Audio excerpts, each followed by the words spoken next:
So my main interest from searching Islam and Muslims for this project is just because, with the current political environment in the country, especially after this most recent election, they've become probably the most victimized group of religious people in the country. There's been a lot of anti-Muslim rhetoric being spewed around the country, as well as their freedom of religion sort of kind of being infringed upon, as some of the campaign promises that the president-elect has made. So I was really interested to do some research into this group of people, because most Americans aren't really totally familiar with what exactly Islam is, what they follow, what they actually believe in. So I decided to do some research. So as far as history is concerned, pretty similar history to other religions. They all major empires that conquered a lot. As far as where they're from the Arab Peninsula. Arab actually translates to sand dweller, roughly in English. Their main prophet is Muhammad. He was a pretty violent guy. He had a lot of blood feuds and wars, as well as many wives. Generally, he lived a pretty immoral life. Scholars can agree on, even Muslim scholars. He did, however, amass a great deal of followers after his conquerings, his many conquests. He fought a lot, had wars a lot, all the time. After he passed away, they decided to succeed him with what they called the Khalifa, which is the deputy or successor in Arabic, and that is actually what led to the dynasties of major Muslim dynasties and eventually the Ottoman Empire. There were a couple dynasties after Muhammad died. There was the Umayyad and the Abbasid dynasties. Those were the two main ones. And then after that, there was the Ottoman Empire, which was the biggest point, the most control the Muslims had in Europe. As far as their God is concerned, they follow Allah, which is, Muslims believe he's the greatest among many gods that are deserving worship. Arabic, it's Arabic for the God. Allah is Arabic for the God. As far as the Ottoman Empire was concerned, it was founded in 1453 by Osman I. It was the biggest empire at the time on Earth. At one point, it encompassed over 2 million square miles at the height in 1683. Unfortunately, though, in that year, in 1683, during the Battle of Vienna, the Ottomans lost, and as a result, their empire began to decline drastically. They eventually made it to a point where they were stable until finally 1922, when they were defeated by the Allies in World War I. As far as signifiers for Muslims, there's obviously some visual things that you could look for. There's different sorts of religious clothing that they wear. Women are pretty famous. A lot of people can point those out. The men's are a little bit less notable, but a lot of people are familiar with those too. As far as women's coverings, you have the hijab, which is just that covers the hair on the head. It's the most basic Muslim head covering. It's also some other religions use it as well. Aside from hijab, you also have the chador, which is the total head cover. It covers all the hair on the head. The niqab, which covers everything except for your eyes. You can still see your eyes. And then finally the burqa, which a lot of people are familiar with. It literally shows nothing. The woman has nothing but a screen to see through. And that was kind of out of practice until the Taliban decided to start using it again.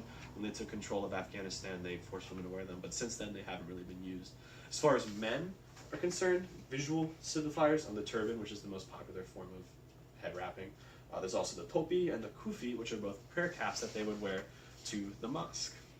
Other indicators that aren't so visual, there's a lot of traditional holidays in Islam, so anyone that you notice fasting during Ramadan, they probably are Muslim. Also, anyone that prays a lot, Muslims are expected to pray 6 times a day toward Mecca, the holy city. So if you notice an employee taking 6 short breaks a day or going to pray a lot, it's possible they are Muslim. As far as their attitudes and values and beliefs are concerned, like most cultures, there's a varying degree of people that follow it very strictly or very loosely. In the US, most people follow it relatively loosely. They follow the basic teachings, the pillars, and also the 6 core beliefs, which I'll get into in a second. But they don't really go as far as to pray 6 times a day or do any of the more extreme stuff, the more orthodox stuff. That's more reserved for the sects of people worshipping in the Middle East. So the 5 pillars of Islam, which is one of the main points of their belief. You have the Swam, which is the first pillar. That's to fast during Ramadan. You have the Zakati, which is the charity for the poor. You have the Salat, which is the ritual prayer.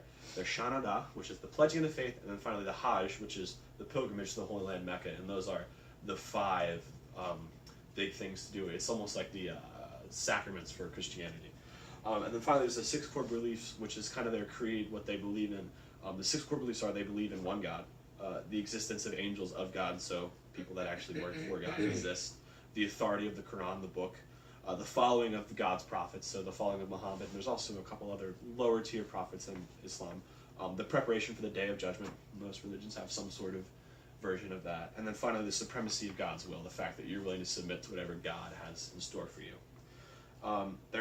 It's worth noting that there are some more extreme Orthodox sects of Islam.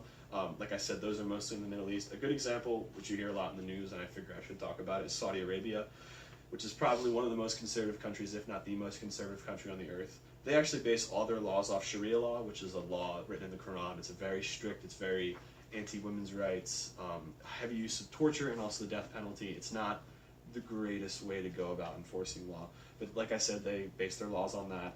They're very unfair to women. Women have to wear total body covers all the time. They use the death penalty and they torture heavily. If you're arrested for a crime, there's a good chance you're going to be tortured. And a lot of crimes, ones that you wouldn't end up receiving the death penalty over here for, you will receive it for over there. And then also finally, they're a pretty big state sponsor of terrorism, which generally isn't too good, unfortunately, for us over here, and also for people in Europe. Terrorism is really, kind of destroying a lot of people's views of Islam, and it's kind of sad about that. Finally, views towards Islam. I think it's pretty clear that there's a lot of people in the country that don't really know, exactly what Islam is and are kind of afraid of it. You look at the way the election turned out, and a particular candidate made a lot of promises saying that he was going to make them do a registry or ban them from going to the country. It's pretty clear that people, that enjoy that type of rhetoric or agree with it, don't really have the greatest view of Islam. So I think right now there's a lot of preconceived notion, a lot of prejudice in regards to that, and we've got a long way to go, unfortunately.